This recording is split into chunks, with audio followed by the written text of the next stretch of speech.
Yeah, he doesn't.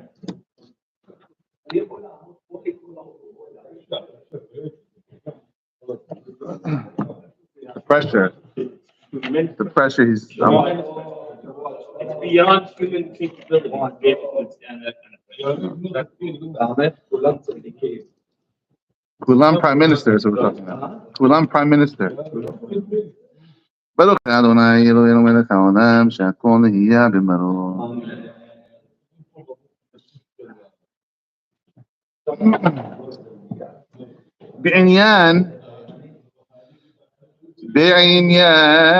בעניין מכירת החמץ.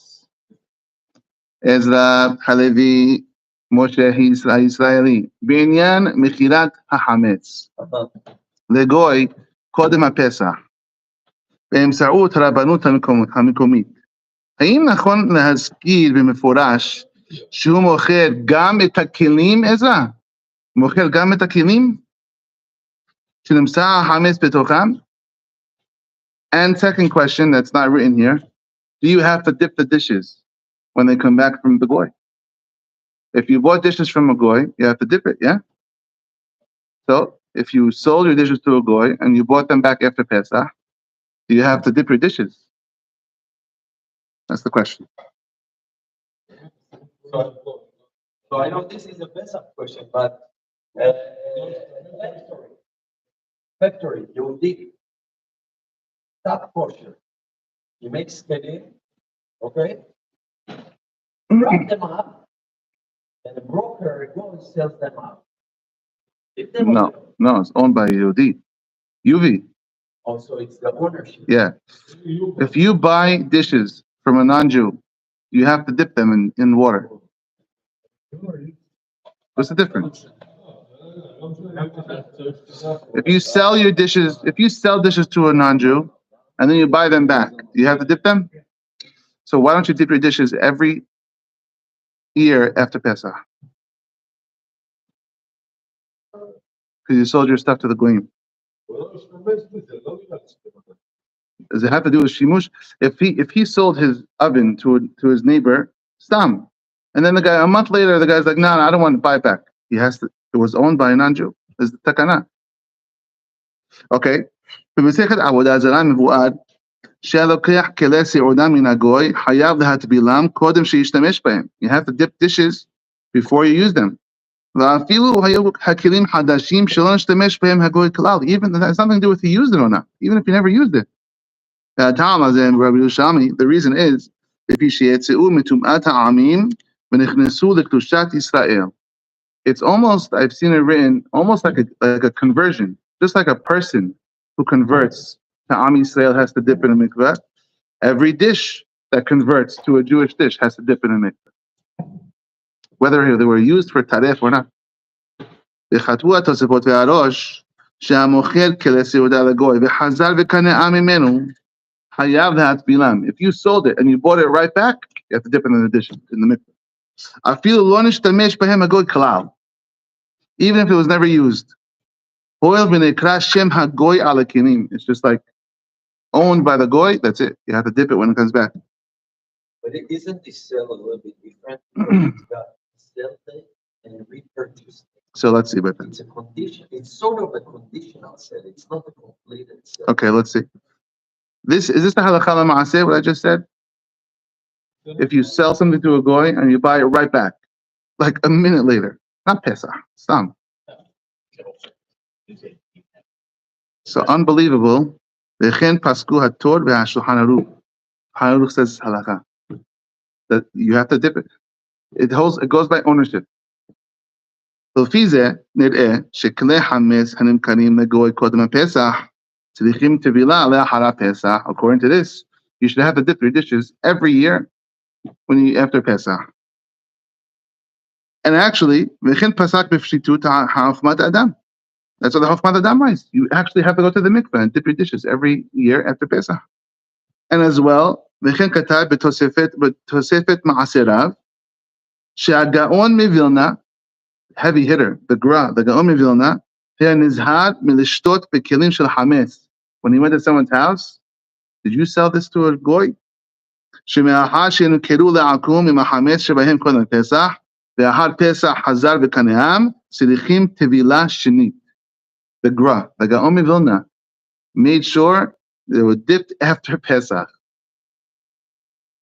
The Gaon Rabbi Shmuel Landa, in the Sefer Shivat Zion, Hevi Mash Katav Mar Aviv Hagaon Ba'al Noda B'Yehuda. The Noda B'Yehuda was a famous rabbi. And he says in the text of the Shtar Mechilat HaChametz, V'Siyam, and he says, He's Gano B'Peratut, B'Shtar HaMechila. We say specifically in the Shtar, in the contract, Kol Minei Ochlim U'Mashkim Shel Chametz Hanimsaim. How do you pronounce this word? The pantry. Mahsan? Yeah. Yeah. Oh, so what is they use this word these days? Yeah. Storage. They use it for storage. And how do you say pantry? Mizaveh. What is it? What is this shortish of? What is the word mizaveh? What is that word? Zaveh. What does zav mean? With a bet or a vav? What does that even mean?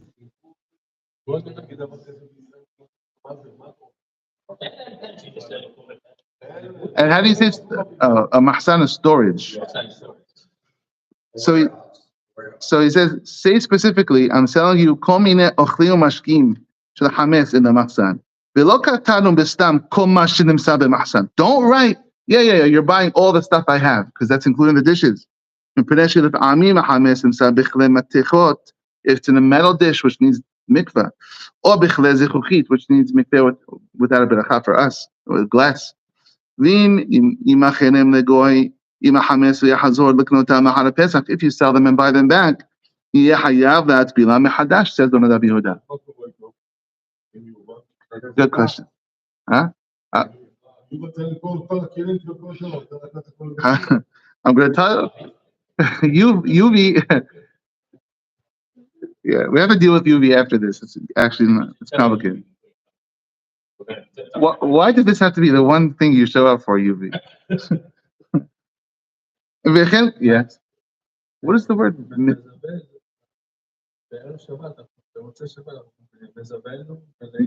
was what I was thinking of. What does that mean? Oh, it means our warehouses. I was thinking about the pasuk.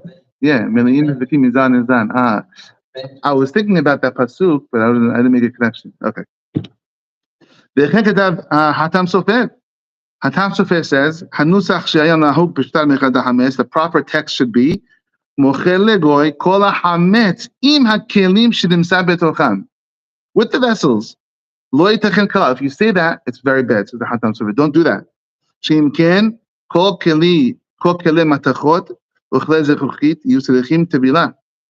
So therefore, don't say that you're buying the vessels to the goy. Lefichach, says the Hatam Sofer, the proper text should be, Rav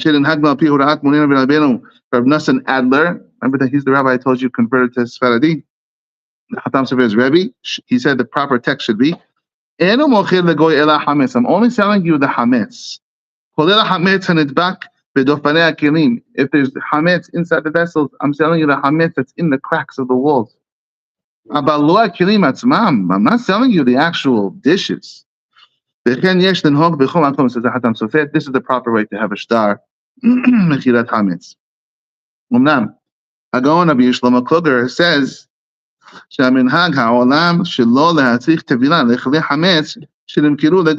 nobody dips their dishes after Pesach. It's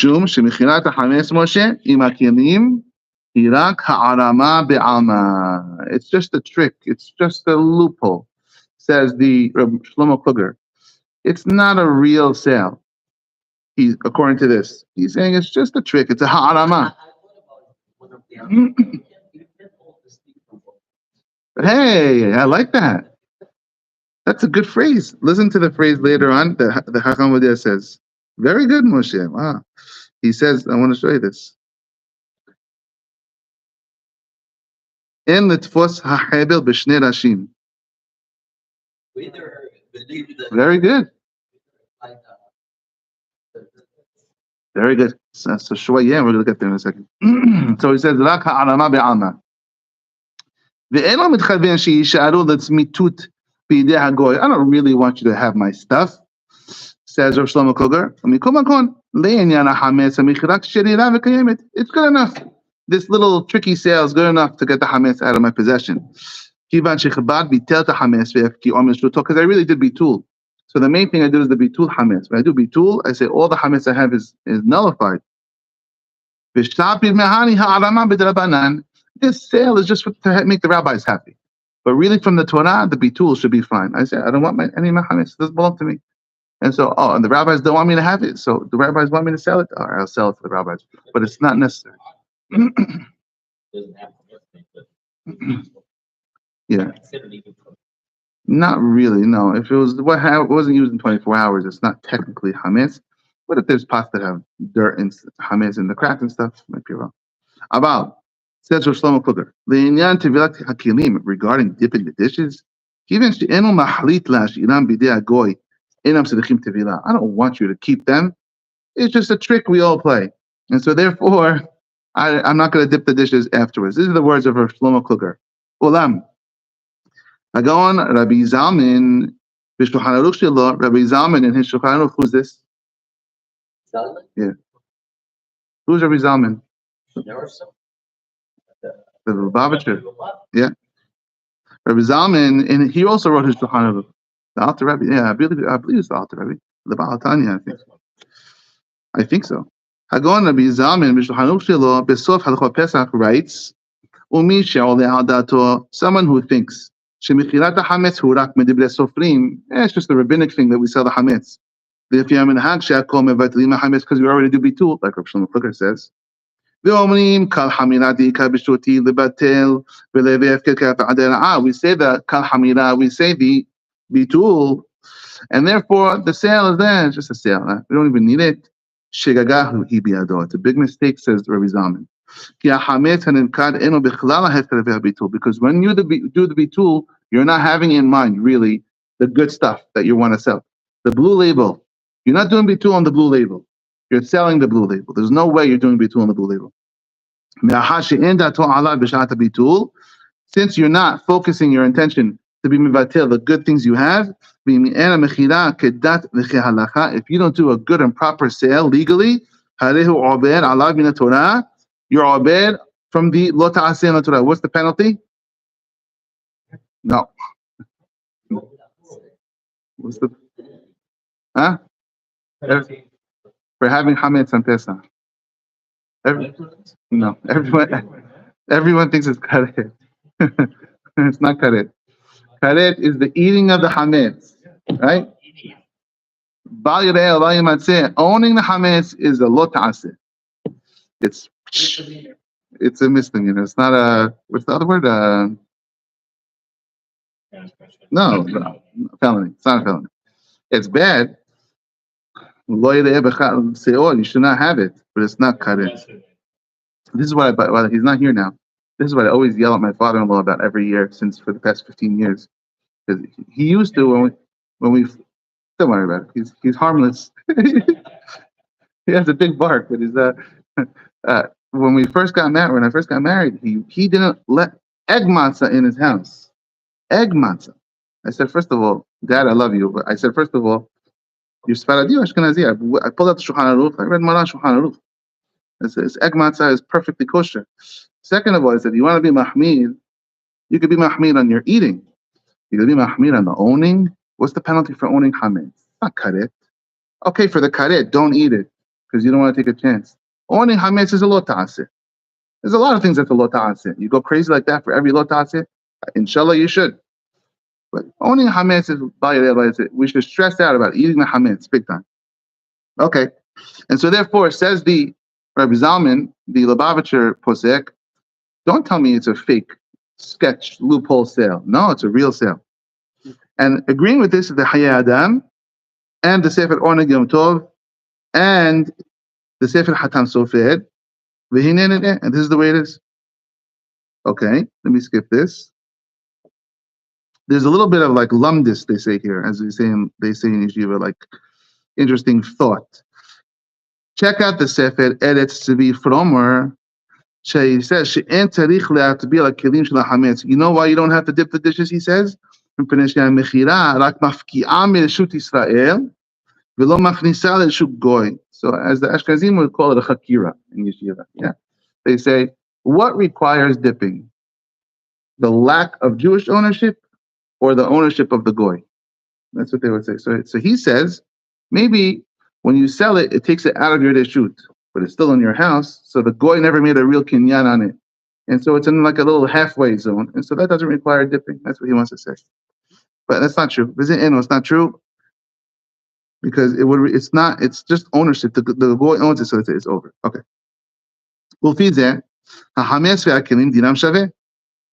Therefore, like Moshe was saying, you can't have it both ways. If it's a sale and it's not in your possession, it's in the goy's possession. If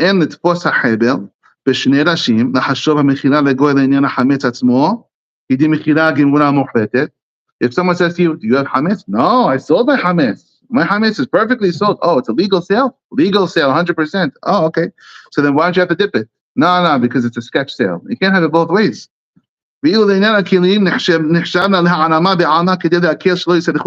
not fair. But is it Tati de Satri? We said this word a lot of times in the Gemara class. Tati de Satri. You can't do two things that contradict each other.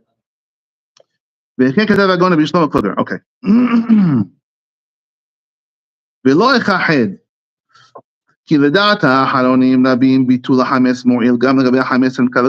I have to say, since Rabbi Zalman brought it up, he says that the bitul doesn't work on the hametz in your pantry.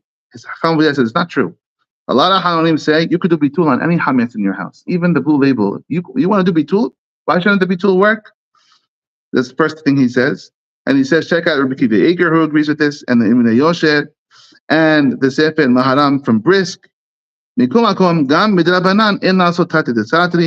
Okay, fine. And so he ends off a little bit like gray, and he quotes the Ben Ish Hai, and he says on the Ben Ish Hai, he says over here, therefore, the ha'ulam, the halakha nir'eh, she'aikad, she'esh la'ahmil bazeh ke'da'at rob ha'halonim, we should be strict. The way he's finishing is very strange, not like he usually does, like wrapped up very nicely. This is how he finishes. Lehalakha nir'eh, she'aikad, halachically it seems, that really, yesh la'ahmid bazeh kedat rov ha'hanonim. We should be strict, like most of the hanonim. What does this seems to be? It seems to be you should dip it. She'etzrichu le'atbil ha'keli below beracha. That require dipping with no beracha. Whoa! Like, where did this halakha come from? And v'chen pasak ha'gaon Rabbi Mishulam igra. And v'chen pasak ha'gaon Rabbi Hasadik Rabbi Yosef Zundel Misalant. And says Zibhai Sedek, and also the Pri Sadeh. So it seems like he's saying you should dip your dishes. But what he really means to say is this: therefore, don't say they're getting the dishes. He doesn't mean you have to dip it. He means put in the contract only the hametz, not the dishes. You is a whole other story. If you read the Ben Ish Hai Parashat Tzav, yesterday's parasha, he said, sell to the go the whole thing. How could you do that? You have to be strict like these other people who hold you may have the dip. And therefore, don't sell anybody your dishes. Because otherwise, you will need to dip them. The dishes... Right, the dishes are not hametz. I mean, if they're not used within 24 hours with hametz, they're not really hametz. Right, you shouldn't sell them. You should absolutely not. There is a question if a dish would be referred to as hametz or not kosher. Yeah. Hametz is the type of food that's hametz. Not kosher to be used because it had hametz. It's a different level of 100%. It seems from the way he finishes. What if I did put in the contract to the goy, you have all my stuff? You want to be extra machmir, let's say. Yeah. Do you have to dip your dishes? Of course. No, if you put all my stuff, it's different. What if you said you have all my only my hametz? It's like transfer ownership, like you do vending. You don't transfer. Yeah, but the verbiage counts. Okay, so the contract. You don't say right. I agree. But I'm saying, what if you didn't do that? What if you did? So would he actually hold? You have to dip your dishes. It would, or if you didn't, if you said you have all my stuff, Everything, I think you would. everything in this address. I think he would hold that. So Acham Yitzhak, but he's not very clear the way he finishes, right? So his son makes it more clear. Acham Yitzhak. Hamocher et hametzo. I never know how to say that. Hametzo. Legoy be'emseut harabanut. If you sell your hametz to a goy, nachon shelo yichlol et hakelim shenimsa hametz betocham. Don't include in the sale the dishes. B'shtar mechira. V'im abad v'chalal hakelim v'mechira. If you did it and you included the vessels, yesh la'asricham tevila b'li beracha. You have to dip them again with no beracha because we're afraid of the other ones. Whether it's metal, whether it's glass, you should dip it. So make sure you don't sell your dishes. Now, for you, Chacham Vadia writes. That's a good question. How do I answer that question? Is it different for Ashkenazi? No, but he's dividing. A lot of these are Ashkenaz sources. He's dividing it. Yeah, but in Halichot Olam, which is a sefer from Chacham Vadia written on the Benish High, he puts an extra line here. He says a mas'ada or a business that sells everything to a goy should do a she'elat hacham. He said one extra line he adds. So this is a halakha for regular people. When it comes to the business, you just talk to a rabbi. So therefore, you should talk to your local kashrut. Therefore, don't sell a goy your dishes. Bad idea. Only the hametz inside. The sale of hametz. Wasn't it originally meant for stores, businesses, and then it kind of expanded